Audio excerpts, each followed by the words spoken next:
All right, welcome to Halitics. I'm Hal Ginsberg, and I am so excited to have Kristi Lara joining me today. Hey, Kristi, happy Tuesday. Happy Super Tuesday, Hal. I'm so psyched to have you on. I was also very flattered when you reached out to me to tell me you enjoyed my live stream. So thank you for making that day and also for coming on board. Let's get to it. You're on to talk about Texas, the Lone Star State. It is a Super Texas Tuesday. We talked about California yesterday, two biggest states in the nation by population. Obviously, Texas also the second largest by size. And let me ask you before we get into your candidate, Roland Gutierrez, and some of the other races, how hard is it to be a super organizer in a super big state physically and by population like Texas? It's kind of wild. Texas is, the size of, I would argue a fourth of the United States in land size. So we're trying to organize across vast differences. Districts are gerrymandered on top of that. So you can imagine it becomes quite a challenge for anyone that's doing a statewide race or even a local race. The size of Texas is enormous. It's amazing. We were down in Harris County the first time ever for a wedding, my wife and me last year towards the end of the year. And that's just an enormous area, just Houston alone from the airport south, the George W. or H.W. Bush Airport. And then you drive, that's, I guess, in the north. I don't even know. I mean, it's like you drive hours and You're still in the greater Houston area. And it all kind of looks the same. It's flat and you just see malls after malls after malls. So I think organizing must just be remarkably hard to do. Well, you are right. We have, I believe, three of the largest cities in the nation in Texas, Houston being one of them, a megatropolis. When you look at Dallas proper, Houston proper, we're talking 2 to 4 million if you include the metroplexes. San Antonio as well, another 2 to 4 million, depending on where you stop the metro. El Paso, another gigantic city. So just those cities alone would be a challenge for anyone to organize, much less organize a state that contains all of them. What are you doing now, Kristi? Just to let folks know, Kristi and I met each other when we both were organizing for our revolution, and we have since left that organization, as have many others. You're now with Grassroots Nation. You can see the website there, grassrootsnation.net. Also working for one of the candidates we're going to discuss in just a moment, running for U.S. Senate, Roland Gutierrez. What do you do at Grassroots Nation? What is Grassroots Nation? So Grassroots Nation is a company that a friend of mine and I started because we wanted to be able to help candidates, progressive candidates that we knew that needed help with campaign work. It's a challenge, not just because of the size of Texas, but also because people generally in a red state, the state that's been this red this long, struggle to organize. And a lot of those skills that we've obtained over the years can be useful to not just first-time candidates, but long-time candidates. And so that gave us the opportunity to not just build websites, but help with telecommunications, much like this show. A lot of the things that we did at Our Revolution, we are able to do for candidates privately. We're also able to just help them manage in a state this size. A lot of our voter outreach, it comes down to who has the better database. There's always retail politics, but you have to have a database in place to organize your vote. Yeah, there's no question about that. That was one of the first things I realized when I first began to organize, was trying to get this big, hairy beast of emails and phone numbers and names into some kind of workable arrangement through a database program that we use to email and text and phone call people. And that's essential, because you can't turn people out. You can't raise money. you can't make a case for a candidate or for a particular referendum without that. So obviously you got that, you know that. And as I mentioned, Kristi doing tremendous work in Texas. I just remember you get turning people out for all manner of events in sometimes relatively small towns and counties. It was very impressive work, Kristi. So I'm glad to see you continuing it. And I hope it makes a difference. I got this article because we're going to talk about Super Tuesday, 6 things to watch from the Texas Tribune. We won't go through all of them. And the first one is going to be the race you're involved in, the first one I've got in my list. But I just want to briefly talk about the presidential race. Obviously, that's going to be what gets the most headlines. Is there really any, I don't know what the word is there any drama whatsoever? We saw a little drama in Michigan where Biden was up against an uncommitted vote, which did pretty well, fairly well. And also Trump, frankly, I thought struggled a little bit to get 3 times as many votes as Nikki Haley. He's obviously the odds on, he's going to win the nomination, but Haley's showing some strength. So is there any surprises or any drama we might see like that in Texas tonight when we see the turnout, the returns come in? I think as far as the top of the ticket, it will be interesting because, many people don't know that Bernie on Super Tuesday in 2020, we lost that race by 12 delegates. And when you calculate that just as a general calculation, it's less than a dozen votes per county. There are 254 counties in Texas. So it's a large space. But, the progressive messaging works in Texas. So when Biden does a moderate messaging campaign, it affects the progressive vote. And we take up a large majority, as we saw in 2016 and 2020, of the voters here. So the Democratic primary, I think, will show that in that there will be a lot of people not voting. We're seeing record low turnout for Democratic primaries in the state of Texas, lower than we've seen for almost a decade. And we're seeing a lot of people leave the top of the ticket empty. And we're not talking about just politicos, just political junkies like you and I are. We're talking about average, regular people leaving the top of the ticket empty or choosing a candidate that they don't necessarily want to see become president, but as a message to the DNC that, we want a more progressive, a stronger Democratic message from the president. So I think that will be interesting, very interesting after today. Does that worry you, Kristi, as a progressive, that the Washington establishment candidate, the president, and presumably his leadership, and the leadership in Congress turns off your base? Does that worry you that it makes it harder for you to organize, or does it give you an opportunity, give you space to separate yourself from the Democratic Party? I absolutely do not see it as an opportunity. I see low voter turnout as our democracy failing. We need a strong democracy. And to be strong, we need everyone to vote. Voting is at the very foundation of what I would consider progress. We've, in human history had plenty of authoritarian regimes. And I don't think that moving away from democracy, including low voter turnout, voter suppression, is ever an answer to the work that we do. Do you see an opening for a third party? I don't see any names. I don't know in the primary. Today, it's just Democrats and Republicans, right? I mean, there's no real Green Party movement or any other left of center party running in Texas with any strength, is there?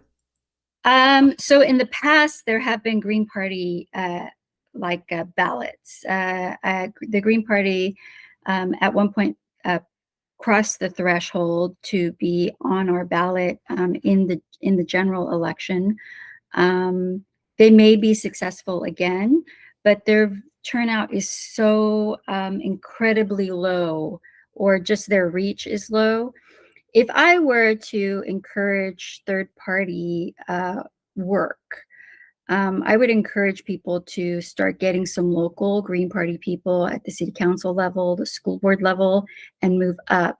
The problem is people have an obsession with the top of the ticket, and that creates, there's a people believe in trickle down even in politics. They think, well, if we get the top of the ticket, the down ballot will follow, and it's actually the opposite. It's from the bottom up.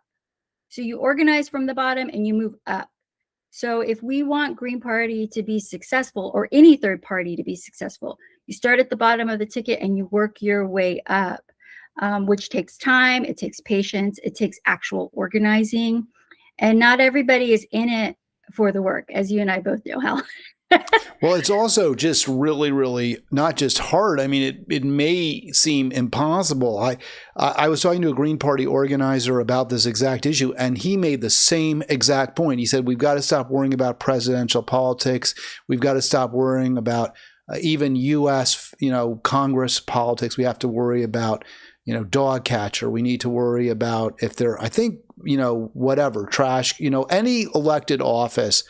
But even then, we've had some pretty decent, when I say decent, candidates with pretty decent name recognition, some funding running here for city council races on the Green Party ticket, and they just cannot break through. It just has proven to be very daunting. The Democratic Party, it may be corrupt, it may be hidebound, but they're not exactly stupid. They know too that if the Green Party starts getting its foot in the door, it's going to make it. They're going to be facing some challenges that they don't want to face. Right. I mean, all labels aside, Bernie was our third-party candidate. He was. He has a long history of being an independent, was the only standing independent in Congress, in the Senate, and so we can get caught up in labels, right? Politics can get caught up in labels. The question is, how do we take someone who believes what we believe and get them to the top? Whether they do that as a third party, a Democrat, hell, even a Republican. If they're a progressive, then I'm going to, try to get the progressive messaging as further up. But also that local slate has to be recognized, and people don't necessarily get excited. Local politics isn't always sexy. It is the dog catcher position. And so people often ignore that. And what we're seeing in Texas is a lot of good progressives are voting in Republican primaries because there might be a sheriff that they know, is running, or they know a primary in the Republican Party where they have to choose a Trumper versus a moderate, and they're going to go make their voice heard there because Biden isn't worth their time. Now, will they vote Democrat in the fall? Absolutely. But those are those independent swing voters, not on messaging independent, Hal, but independent because they don't see a way to change their local community and have a voice at the national level. Frustrating. It's so frustrating. All right, let's talk about your candidate. You've got a very crowded Democratic slate, I should say, in the primary. I saw 10 names. For one place, I saw 9, another I saw 10. It's what you have to get 50% plus one to win outright. Otherwise, there's a runoff. Is that correct? That's correct. So Texas is part of the long history, traditional history in the South of having runoff elections. The more democratic thing, an actual democracy, would have instant runoff or ranked choice voting. Unfortunately, in Texas, we have that history of having runoffs, which historically has hurt the progressive. It's hurt the civil rights activists. It's hurt, if there's somebody on the left running, it usually hurts them because they can throw money into a runoff. And that's not always the case, but it is often the case, Hal. Well, let's hope that the progressives will coalesce around whoever may be able to challenge Colin Allred, who is a Congress member. He's really the only one I'd ever even heard of. I got his emails all the time. So you're supporting State Senator Roland Gutierrez. I saw he is the likely number 2, right? According to this article from Texas Tribune, he is number 2 in the polling. His goal, I guess, is to make it to the runoff. How do you feel about that? Are you optimistic right now, Kristi? I mean, we're definitely optimistic at making the runoff. Roland is from has a long history in Texas. He spent 20 years in office.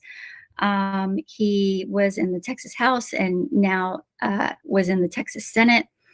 His Senate District 19 covers Uvalde, where that massacre happened with the kids at the elementary school, but it also includes 5 counties that are on the border of Texas.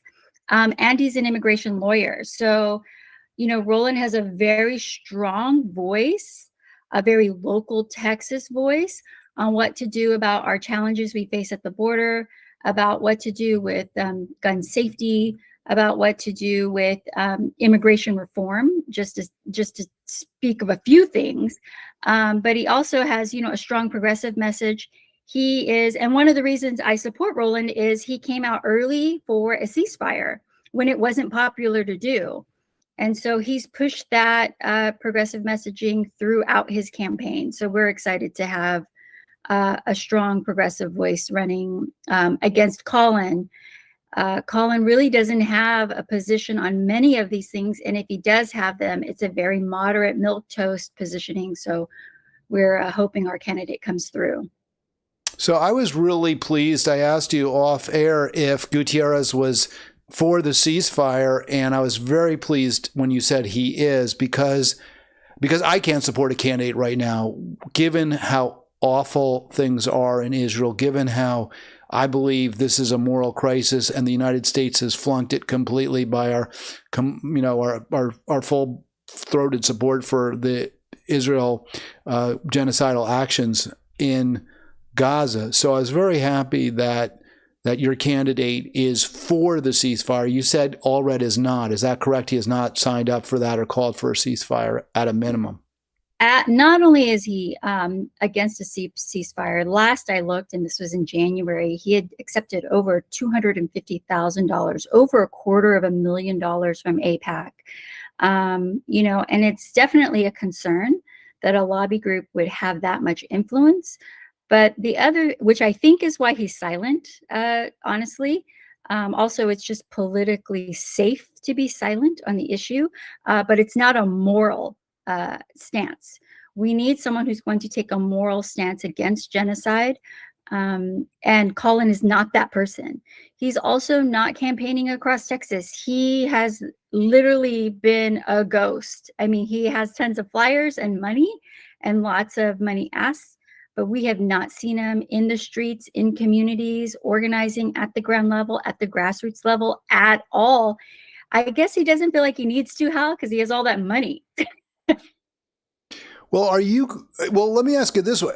First of all, is Ted Cruz vulnerable? I mean, look, Beto brought the state within 250,000 votes of winning. Some would argue, if we had gotten 1 million voters out or touched 1 million more voters, we would have taken the election. That is closer than any Democrat has done in over a decade, maybe 30 years, since Ann Richards. And Ann Richards ran as she was, going on not clean energy, but she was going as an environmentalist. And so Beto was able to turn out younger voters, first-time voters, and he did it. Wasn't the strongest progressive, but he ran the most progressive campaign we've seen in Texas in decades, right?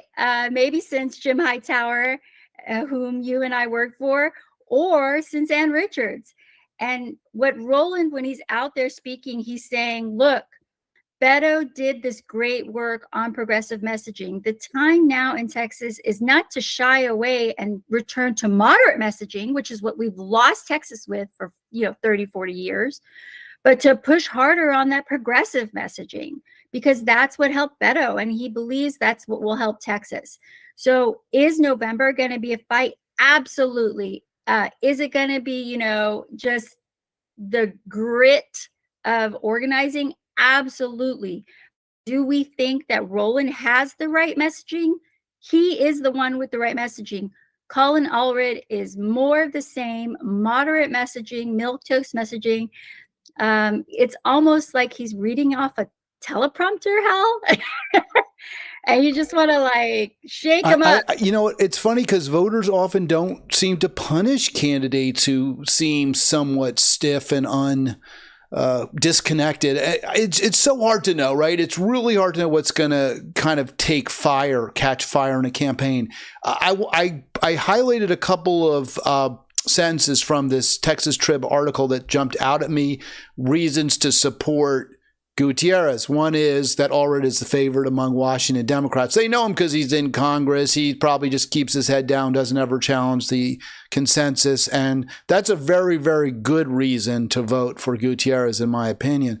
I also noted his voice for gun control and police accountability. Now, you said, Kristi, that he has the right message for Texas, but I see voice for gun control. I'm like, wait, is that the right message for Texas? And I'm not trying to throw shade on your candidate, because I strongly believe, certainly at a minimum, in universal background checks, no more, of those cartridges that you could quick reloading cartridges, semi-automatic, all of that stuff. And I would go much further probably than most Americans on gun control. But from what I remember George W. Bush saying that he won his first race in Texas by being like the most crazed pro-gun nut in the race. So I'm just wondering if this can fly in a general as opposed to a Democratic primary.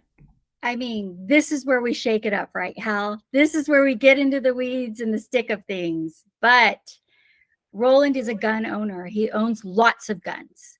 What he's saying is exactly what 60 to 70% of Americans are saying, that teenagers should not have access to automatic weapons or weapons, that are harmful to others. We're not talking about, someone who has a rifle because they're protecting themselves, out on a farm or in the woods. We're talking about weapons that are weapons of war. And so we want to raise the age for teenagers. Just like a teenager cannot rent a car, they can barely rent a hotel room. We do not want them going into a gun shop, as the shooter did in Uvalde, and buy several automatic weapons, as well as several, just loaded up on rounds at the age of 18. Abbott lowered the gun buying range for that gun to 18. And that is when Uvalde happened, when that age was lowered. Because that kid then thought, well, I'm going to go do what I been dreaming of doing or thinking of doing. And we know kids can make bad decisions. All kids can make bad decisions, but this kid had a deadly decision. And we want to be sure that that message is out, that voters, Republican or Democrat, believe in background checks. They believe in having some sort of gun regulation. They believe that we as a society need to take responsibility for the deaths of these children in schools by these literal weapons of war. And so, Gutierrez definitely is pushing that all across the state. He's not saying you can't own a gun. He's not saying that you can't. He's saying these weapons of mass destruction, these wartime weapons, should not be accessible, especially to kids, to teenagers. But we need to raise the age to 21 is his specific.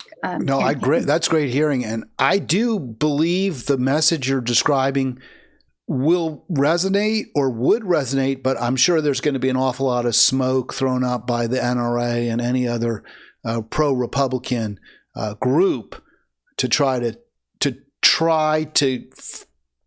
to lie to Texans and say he's going to take away your guns, he's going to keep you from being able to protect your home if Gutierrez is indeed the nominee. But I mean, I think it's important with this specific campaign and this candidate to emphasize that he says he is a gun owner, that he owns multiple guns, sport guns. He's a shooter. But after seeing the bodies of those children being shot up as if they were in Vietnam, or God forbid, the children that are being blown to bits in Gaza. We're talking about wartime experiences at the civilian level at an elementary school. And when you see that kind of bloodshed, when you see that kind of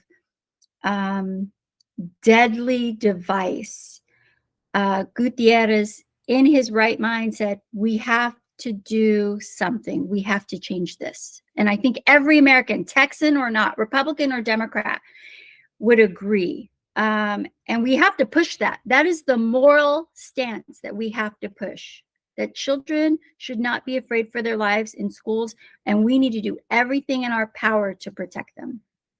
Yeah, no, I love what you're saying, and I just hope it resonates. I really do, because what a positive shift, I think, in American politics if Texas can be moved at least from the red side of the aisle to the purple. And yes, there are Democrats elected on a statewide basis and to national office and state office, but it seems, right now it's the trifecta, right? You've got a Republican extremist governor, you've got a Republican pretty hard right Texas legislature, and then there's this crazy crooked attorney general you have as well.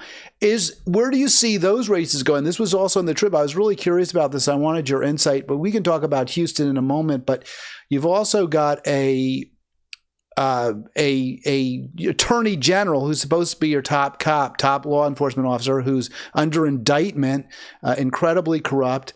And your governor just created this court, which is designed to shield corporations from liability. So are either of them even remotely vulnerable? And if they're not, what does that tell us? I mean, the fact is Ken Paxton is a crook. It always reminds me of when Nixon said, I am not a crook. Well, Paxton is a crook. He's a crook off the books and on the books. There's no question that this guy has committed criminal offenses. Whether or not he was prosecuted, as we saw in the last Texas legislature, is up for debate. But there's no question that some illegal activity took place. And what's frustrating is that we have sane Republicans in Texas who know he's a crook, and they still vote the party line. And it's a similar situation with Trump, right? Trump is being prosecuted all across this nation and still has supporters. How you break through that is a question, a moral question. Do we believe that we are a nation of laws, or do we believe we're a nation of popularity contests, of tribalism, of people just going with, air quotes, the cool guy, right? And so it is understandable that people would question where we're headed, not just as a state, as a nation. Texas has a large portion of the United States population in it. We're second in the nation for population, just behind California, and it's a little scary here, Hal. No, I hear you, but I get, we're very tribal and people put themselves in the Republican camp, the Democratic camp. I'm sort of in the neither camp. But let me ask you, are the Democrats, in your view, and not just in Texas, but, Texas is what you know, are they presenting a compelling case for them? I mean, I think Bernie did, right? Bernie was out there talking about jobs, healthcare. Rural Texans, some of them have to drive 3 hours after the Affordable Care Act They have to drive 3 hours to find a hospital, some of them, in your state. Are Democrats speaking to those voters? So healthcare is an interesting position in Texas because Texas is highest in the nation for children without health care, without health insurance. People might not know that Texas is one of 11 states that did not expand Medicaid. And so Obamacare, in the sense that, it was going to help many, many millions more, that effect hasn't been seen in Texas. It has improved some people's healthcare experience. But as far as look how caring about children and the health of children, we struggle with that message here in Texas, because they have what people to believe to be the moral upper hand, meaning that it's that whole God, guns, and gays. And I think they've backed off from the gays thing because we were able to beat a lot of that back, but we're still struggling on a lot of those issues. And I don't know what it would take, Hal, to get them to come around on healthcare. But as far as the Democratic messaging on healthcare, of course, we believe it could be pushed further. We know that the Texas Democratic Party adopted healthcare as a human right, a single payer system into its um, platform. But what came of that is questionable. You and I both know we've seen things be put in writing, things pass in committee, things, delegates go on campaigns, organizing. But what comes of it at the ground level, at the grassroots level, is questionable. Yeah, I mean, it's true. I've always criticizing Democrats far more in this program than Republicans. I mean, it's sort of like the scorpion, right, and the frog. It's in the scorpion's nature to sting you. So that's going to happen. That's who the Republicans are. I don't think there's really much doubt, with very few, but maybe some exceptions. And I'm not talking about Republican voters. I'm talking about the politicians.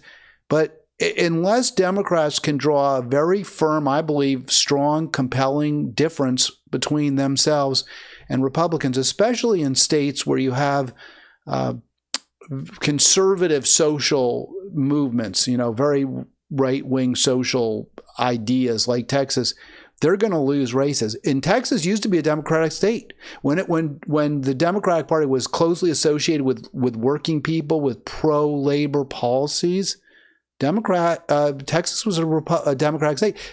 People say, well, the Democrats lost the South because of civil rights. And I'm not saying that's false. It certainly hurt them tremendously among white voters. But Jimmy Carter actually won Texas in 1976. So that's 12, 14 years after the civil rights movement was at its peak. So again, Democrats they've shown they could win these states if they're closely, I believe, tied to labor. And I'm not seeing it. I mean, maybe you can tell us a little bit about, if you want, Gutierrez there, and then I'll get into a specific area where I think labor could make a real difference. Yeah, Texas is a right to work for less state. So we don't have the freedom of joining unions at will. We have a very controlled labor force here. There are labor organizations within the AFL-CIO and others that organize the state, and they do a remarkable job under the circumstances. But, there are things like teachers, which we know teachers are one of the largest employers for any state, but especially Texas. They don't have the right to strike.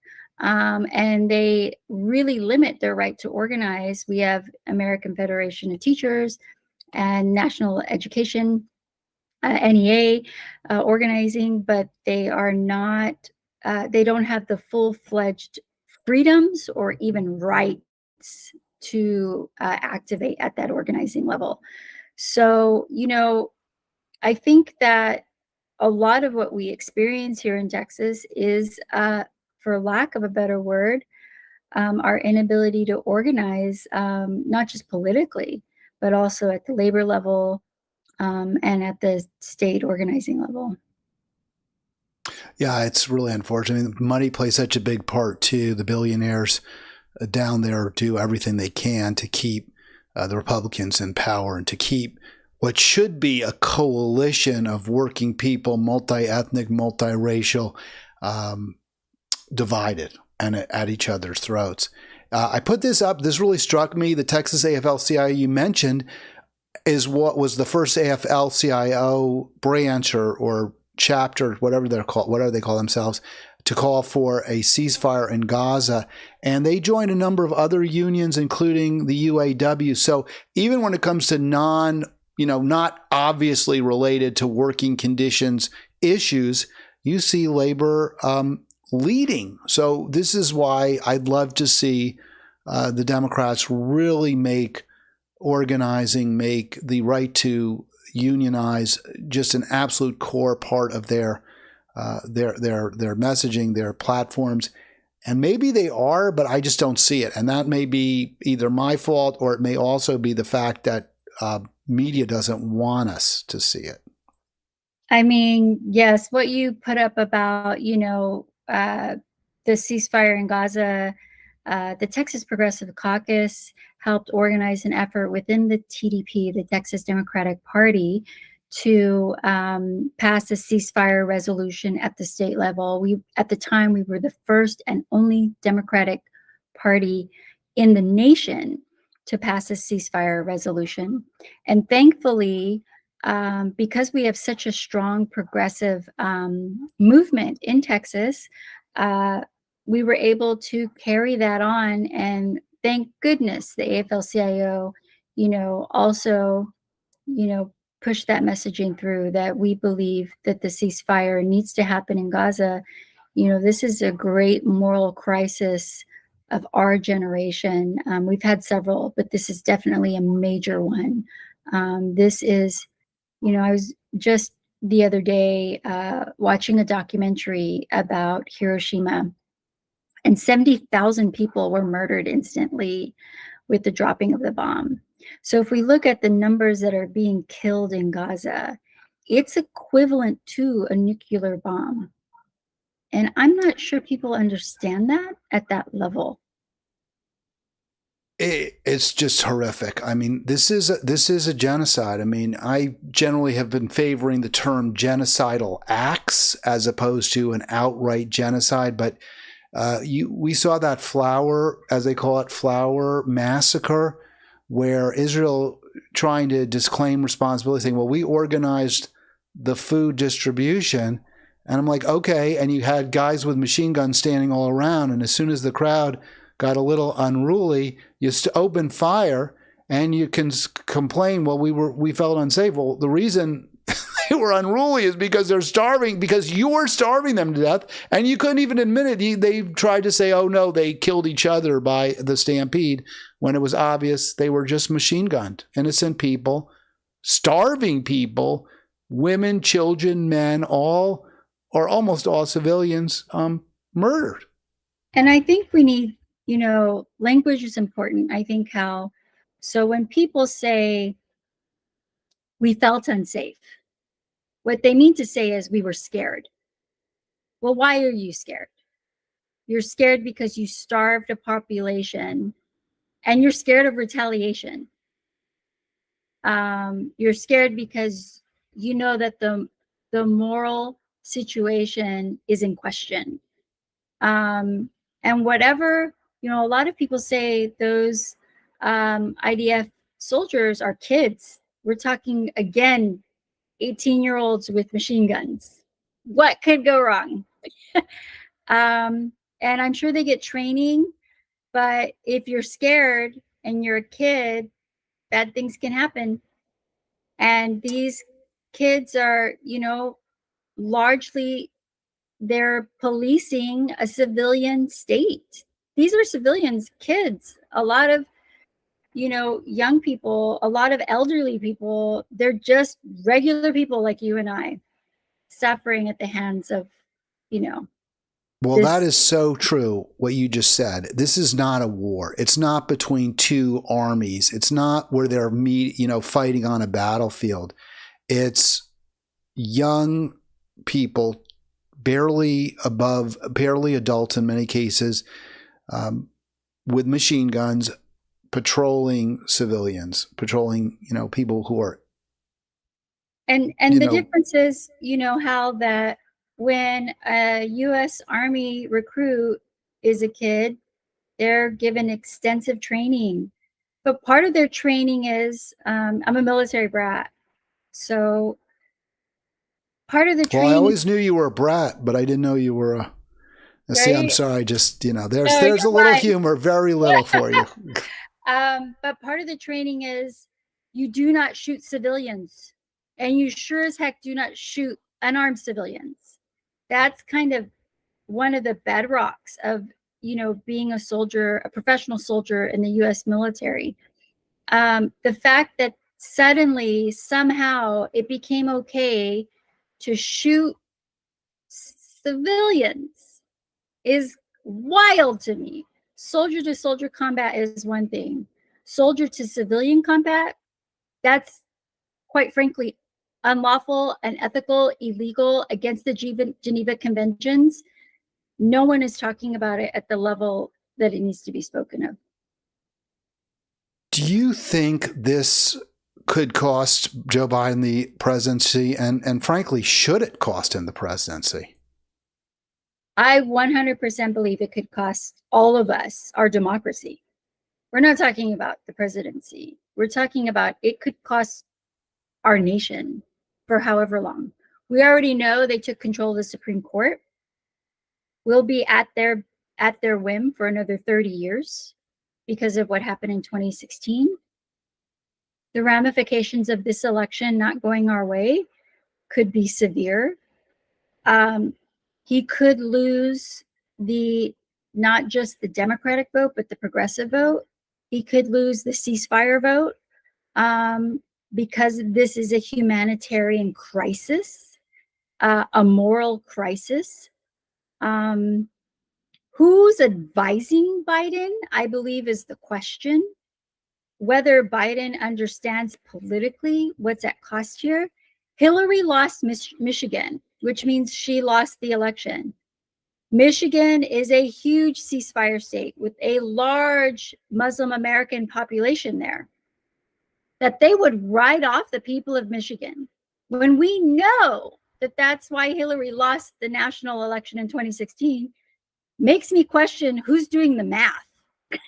Like, who's advising our president on what political stance he should take and whether the moral outrage will cost him in November? I think there's the real concern, Kristi, and I'm not defending Biden. Sometimes you should do what's right. But I think one concern they really have is if they did what is right, which is to immediately call for an end of all support, any supplies to Israel, I would deploy the U.S. military right now to Gaza to protect Gazans. That's what I would do if I were president. But I think their fear is that if they really, stood up to Netanyahu, if the Biden administration did, they would lose a lot of Jewish votes. They would lose a lot of Jewish money that's going into the Democratic Party coffers. And I think they're making a calculation that it's risky. We don't like to lose these Muslim American votes, but in the end, Jewish voters are more critical to our coalition, and they're at greater risk if we break with Israel. So And I just want to say that's no defense. And I'm Jewish. That's no excuse. That's no defense. I personally am not that afraid of a Trump presidency versus a Biden because I think we've lost our democracy anyway. If we're supporting a genocide, then what good is our democracy?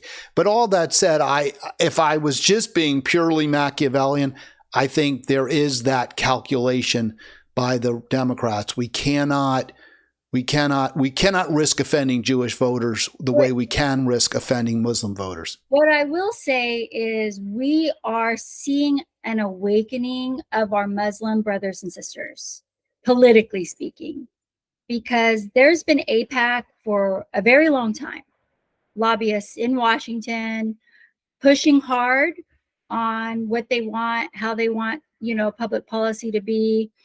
And I think what's happening with our Muslim brothers and sisters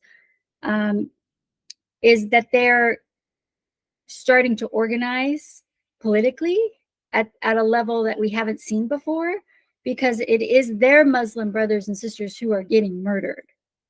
And I think Israel is taking a huge gamble with this, not only Israel, but the Democratic Party, Biden specifically. They're taking a huge gamble in regards to who will win, because here in Texas, we have a tremendously large Muslim population here. Some would estimate 500,000 or more. And in Michigan, it's tremendous. And what they're doing is organizing themselves at a level I have never seen, Hal. And I'm very close to the Muslim American population here in Texas. I mean, I don't mean to say very close, but a lot of our leaders are from the Muslim American caucus. And it's, to me, very confusing. I mean, it is a gamble, huge gamble. And we will all pay the price in November. We will see which way this, the splitting of hairs, that the dice is rolled. I'm hopeful every day for a ceasefire. And every candidate we endorse or support that I work for is a ceasefire candidate. It is the moral urgency of our day. I helped co-found the Texas Progressive Caucus, as you know. And if you go to texasprogressivecaucus.org, you'll see all of our candidates we've endorsed, from Roland Gutierrez down to the Texas House into local elections. You'll see those are all ceasefire candidates, because as a progressive, there is that moral question of what are we going to do to resolve this issue? How are we going to organize politically the messaging and the voice of the people? And, the people are in our favor. 70% of Americans want a ceasefire. No matter what poll it is, 60 to 70% think murdering civilians is wrong, because it is wrong. It's illegal. And I don't think Texas is any different, Hal. I hope I got your link right there, texasprogressives.org. When you said it, I won't. Progressive Caucus, .org. texasprogressivecaucus.org. All right. Well, it's going to take another moment to get that right. That's so long. Maybe that's why I didn't have it in there from the beginning, but I want to make sure people see that as well. So I put up the image there of Vice President Harris calling for a ceasefire. And I really like talking to you because you're so knowledgeable, and we can kind of go back to our organizing days. And I was always more interested than a lot of the others in terms of the sort of grand strategy and all that. And I know you are too. Does this reflect the kind of a trial balloon by the Democratic Party to say, well, we're going to make Kamala Harris the voice of peace or ceasefire, and maybe if this goes over well, we'll be able to transition to her as the standard bearer in November? As far as messaging campaigns, it is a huge question of what they're planning. Kamala coming out for a ceasefire, just as in the moral question of things, is absolutely the right decision. Politically speaking, how this will affect the Biden administration is questionable. Will it make her more likable? Will it make her more, air quotes, presidential? That's all to be seen. But until Biden changes his stance publicly, and I mean like a 180, he will not receive the support of progressives. And we know when you don't have the support of progressives, Trump wins every time, all day. That's how powerful we are. I think that's a great point, because Biden sort of did get progressive support. He did get young voter support, as did Obama. And we really pretty much abandoned Hillary Clinton, much as because she had abandoned us, because she betrayed us repeatedly and was not a progressive in any real way. We'll see whether, whether it'll be Joe Biden and whether Kamala Harris will replace him on the ticket. I don't think this is going to make her more relatable. I really don't. I mean, I think the issues that she has as a candidate are bigger than just her policies, although that's part of it. But we'll see. Maybe, enough people will say, well, I just don't know. I mean, for me, Biden's burned bridges to a point where I can't support him, short of him, coming forward and saying I was wrong to support Israel. I no longer do. We are going to, and also have issues of, huge issues with him on Ukraine as well. And that's kind of how I feel about Harris. So we'll see, and we'll see how other progressives feel. I'm pretty much out on an island there. Even probably your fear of Trump sounds, from what you're saying, I'm not saying you're wrong, but your fear of Trump seems to trump to a degree your sense that Biden, and especially Joe Biden, is also a Democratic enemy of our democracy. Okay, I'm sorry, I talked a lot. You go. When we say Trump, we don't mean Trump the character, because that is definitely a character he's playing, and he's good at it. What we mean by Trump is we mean the real people who really do want to who did remove Roe v. Wade. We mean the people who really do want to end civil rights, who want to end affirmative action, who want to end all of these gains we've made the past 40, 50 years. They are literally working to destroy that work and have plans to even further delegitimize our democracy. So when we say Trump, I don't mean Trump the character. He's like a Joker. He reminds me of Batman and Robin, the Joker. That was, I can't think of who the original guy that played the Joker, and he passed away after he played him. But he's just a Heath Ledger. Heath Ledger. He's just this ridiculous character they've created, and in Hollywood they call it when you play the character of the person you are, they call it like I can't think, it's like a screenplay, or your cast role is who you are. That's kind of what happened with Trump. He's obnoxious, he's loud, he's forceful, he knows how to run a great rally. This is our dude. Policy wise, is he, let me just cut you off there because I'm really curious about this.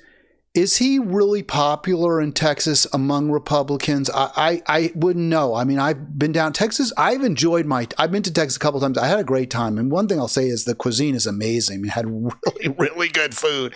So that goes a long way for me.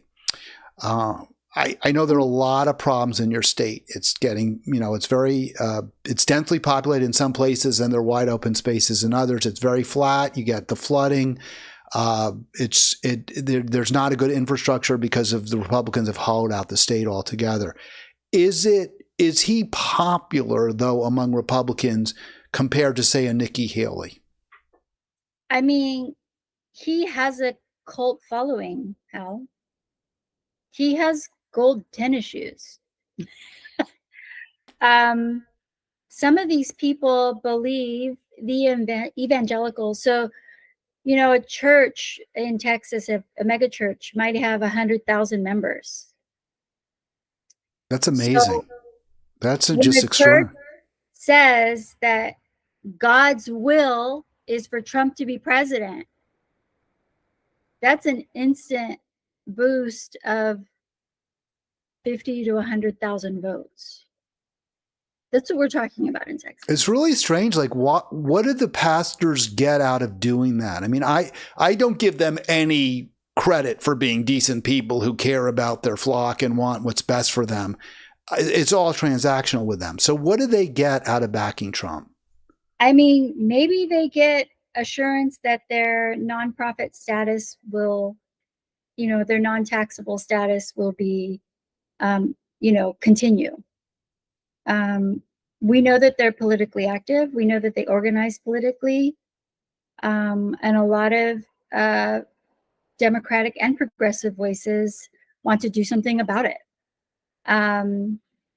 But I think this is deeper. If I think about the historical take of this, they started this in the 80s with Reagan, this mega church outreach system.